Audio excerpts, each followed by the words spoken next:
The guitar can do some pretty incredible things.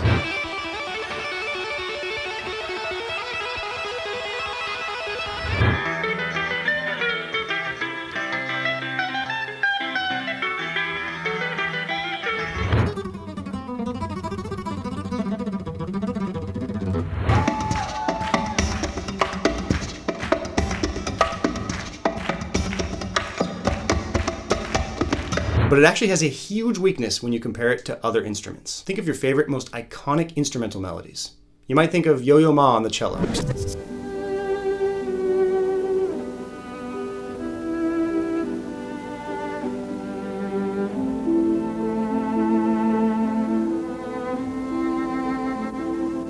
Or maybe a theme from a movie.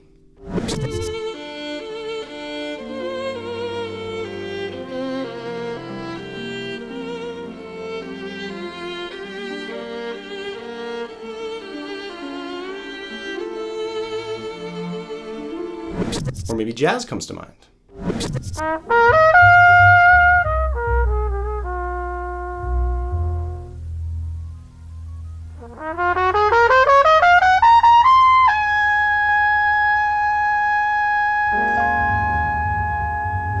But all these songs have one thing in common. They're played by instruments that can sustain melodies. Think about the violin. A note can ring out and even grow louder as long as the player keeps their bow moving.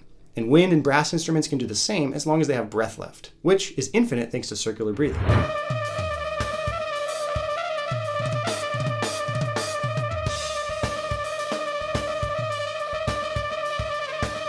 Meanwhile, the guitar plays a note and it's dying away immediately after playing it, and there's nothing you can do about it. Now, of course, other instruments struggle with sustain too, but while pianos have pedals and electrics have amps, the acoustic guitar has no help. But fear not, there is a technique that lets your fingers play a flowing, sustained melody while your thumb works like a second guitar, laying down the harmony beneath it. The technique is called tremolo, and it's something that Spanish guitarists who play classical and flamenco styles have been doing for centuries now. Tremolo is a technique where your fingers rapidly repeat a single melody note to create the illusion of a long sustained line, like a violin or a voice, while your thumb plays a separate bass line underneath. So the two most common tremolo patterns are the classical tremolo and the flamenco tremolo. The classical pattern uses ring, middle, and index for those repeated notes, with the thumb separating it. Something like this.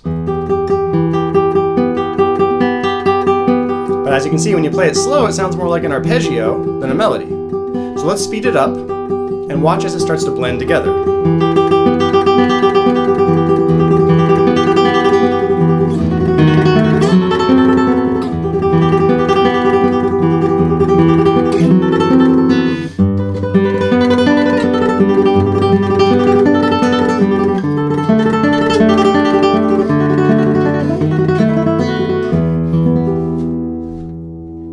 Now, flamenco guitarists also use tremolo, but typically using a slightly different pattern. Index, then ring, middle, index. So you're just tacking an extra index finger at the beginning of that classical pattern, which makes a longer melody pattern before the thumb interrupts. Flamenco tremolo is often played a bit more freely as well, with pauses on those important bass notes. So here's a little demo so you can see the subtle difference that might sound like.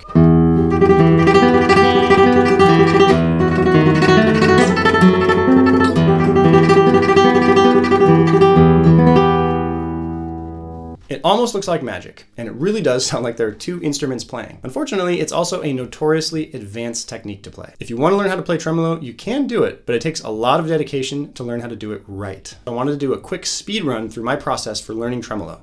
Even if you aren't going to learn tremolo, it's a good peek into what it takes to learn and master a hard technique. Number one, start by learning the pattern on a single string. Don't dive headfirst into the deep end and take on advanced tremolo music right away. And of course, start slow. I recommend playing a really choppy or staccato tremolo so you can get each finger used to landing in the exact spot it needs to. This will pay big dividends later when you need to speed it up. Should look like this.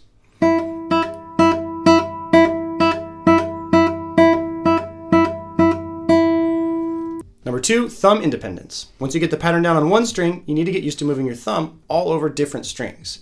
That's what I'll have to do to sustain the rest of the music while the fingers take on the melody. For that, I love this simple open string exercise where the thumb takes on each string but bounces back to the first string between each one. If you can do that accurately, it's a great sign your thumb is ready to take on tremolo.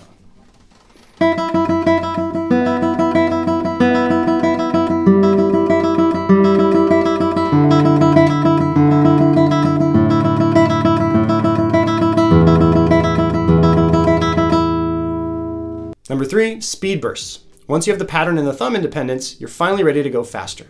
This part you need to be careful with. I always recommend speed bursts when you're developing speed. If you're just dealing with a quick burst of 4 to 8 notes, you can do it a lot better than if you're jumping straight to continuously playing the whole thing. It also gives you time to reflect and change if it's not going well. To do speed bursts with tremolo, just play the pattern on one string, and every fourth beat, play the pattern twice as fast. So in one measure, you'd have 3 beats of slow tremolo, 1, 2, 3, and on beat 4, you'll play 2 patterns at double speed, 4. Then right back to slow ones to regroup, 1, 2, 3, 4. Number 4, variations. So you know the pattern, your thumb is independent, and you've got some speed. Congrats, now you're ready to start working on tremolo. From here, there are scores of exercises and practice strategies that you'll need to master to really get the tremolo down. You'll notice that as you play music with tremolo in it, you'll have to iron out a choppy tremolo, an unbalanced tremolo, lopsided tremolo, and right hand fatigue. So if you vary your approach, it'll help the tremolo get to the point where it's solid and sounds even. Now, if you really want to get into this, I recommend checking out Scott Tennant's book, Pumping Nylon, which has all my favorite tremolo exercises. I first learned tremolo when I was 14 and I hit a plateau super early with it. I had no speed, my hand would just lock up. And it wasn't really until I started hitting all these other exercises that I was able to break through. So be ready to do lots of work on it if you want to learn this technique well. And let this be a lesson that no good thing comes easy. You have to really work hard and smart on something to get it down. I'd say the most widely known and most famous tremolo piece in the history of the guitar was written by Francisco Tárrega. Now maybe you've never heard of Francisco Tárrega, but I can 100% guarantee you've heard his music before. His style blends the elegance of Romantic era classical music with a distinctly Spanish flavor. Flowing melodies, rich harmonies, and a deep sense of nostalgia. You'll hear it in pieces like Lágrima,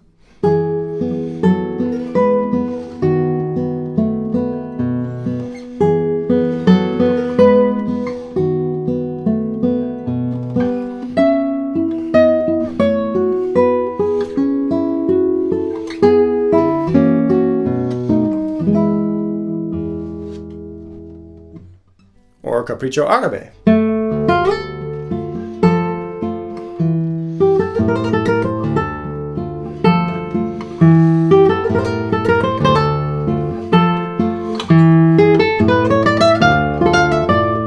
It's that sound, the one that feels both intimate and epic, that helped define the guitar as a serious concert instrument. And more than a century later, his music is still what gets many people to fall in love with the classical guitar in the first place. By the way, still don't think you've heard his music before? How about this then?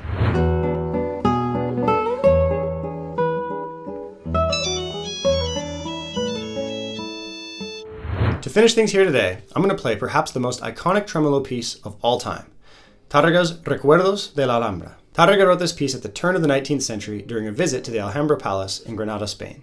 The Alhambra is a stunning palace in Granada, and it's one of the last and best preserved examples of Islamic architecture in Spain. It was built during the final years of Muslim rule before the Catholic monarchs fully took over in 1492. It sits way up on a hill overlooking the city of Granada, and it's just this stunning example of Moorish architecture. Everywhere you look, there's intricate tilework, flowing arches, carved ceilings. It's peaceful but also incredibly detailed and rich with history. And Tárrega's Recuerdos de la Alhambra totally captures that essence. So now I invite you to settle in and relax for a few minutes as you listen to this incredible guitar technique used to play this iconic piece of music. Notice how the tremolo almost gives this feeling of water trickling through the fountains, and the melody kind of floats like light moving through one of those beautiful old courtyards. My hope is you can let your imagination wander and enjoy this as a memory of a far-gone time and place and a reflection of the beauty and brilliance of human creativity.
Thanks for watching, everyone. I hope you were able to gain a greater appreciation for tremolo and the Spanish guitar in general. And I hope you enjoyed the performance. Let me know what you thought about this video in the comments, and let me know what else you'd like to see next. If you like interesting guitar content, clear tutorials, and downloadable goodies, make sure to subscribe.